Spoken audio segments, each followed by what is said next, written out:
प्रार्थना पत्र। क्या है? प्रार्थना पत्र। हमें जो प्रार्थना पत्र लिखना है तो लिखते समय कुछ विशेष बातों का हमें क्या करना है, ध्यान रखना है। क्या करना है? ध्यान रखना है। दो बातें कौन कौन सी है? देखो, जो निम्न जो बातें हैं ध्यान रखने योग्य वो मैंने यहाँ पर लिखी है। सबसे पहली और इम्पोर्टेंट बात, ठीक है, सबसे पहली और इम्पोर्टेंट बात है कि प्रार्थना पत्र के बाईं ओर, प्रार्थना पत्र के बाईं ओर हमारा जो हाथ होता है दायां और बायां, जानते हो? दायां यानी राइट, बायां यानी लेफ्ट, राइट लेफ्ट, दायां बायां। तो अब देखो हमारा ये जो कागज है क्या है? कागज। तो ये क्या कह रहा है कि बाईं ओर, बाईं ओर का मतलब होता है हमारा ये वाला हाथ, यानी लेफ्ट हैंड, यानी इधर वाला। और अपन बाकी में अपने लोकल लैंग्वेज में कहें तो कौन सा? जमणो डाबो, दो जमणो दो डाबो, डावारू के लेफ्ट यानी बायां हाथ, कौन सा? बायां। तो इधर से स्टार्ट करना है।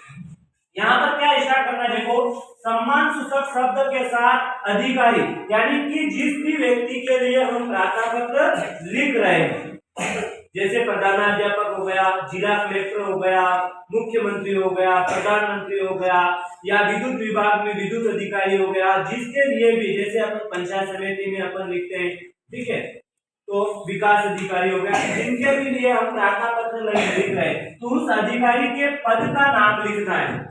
किसका नाम लिखना है? पद का। ये क्या लिखा? पद का नाम।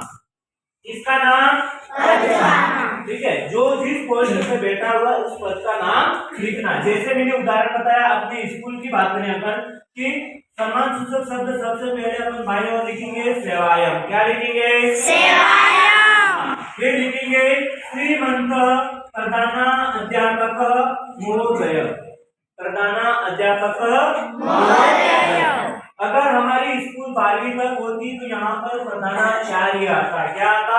प्रधानाचार्य। परंतु हमारी स्कूल अभी कौन सी है? 10वीं तक है, इसलिए हमारे वहाँ पर क्या आया? प्रधानाध्यापक महोदय। फिर पूर्ण विराम लगाना, कॉमा लगाना है। फिर हम लिखेंगे दूसरा पॉइंट, देखो इम्पोर्टेंट, कि पद आदि का नाम लिखने के बाद हमने पद का नाम लिख दिया, किसका नाम लिख दिया?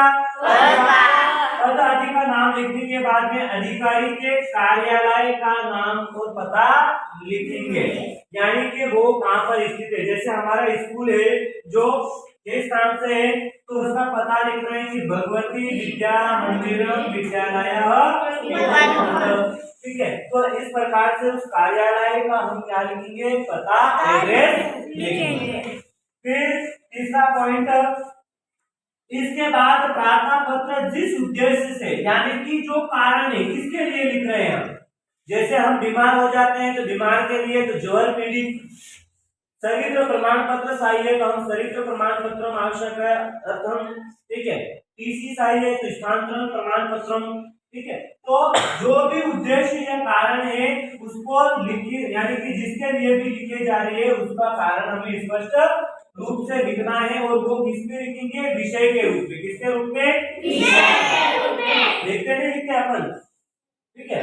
इसके बाद में पुनः, इसके नीचे पुनः यानी फिर से हम अधिकारी आदि को सम्मान सूचक शब्द, कौन सा?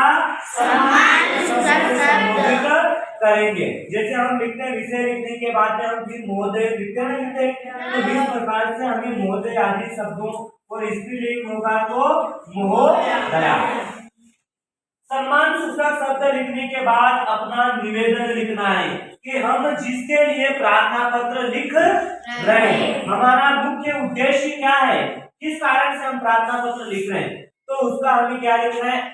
वो निवेदन में लिखना है। जैसे सबसे पहले हम लिखेंगे सविनयम नम्र निवेदनम अस्ति यत्। यह लाइन तो हर प्रार्थना पत्र के अंदर आपको याद रखनी है और उसमें लिखनी है।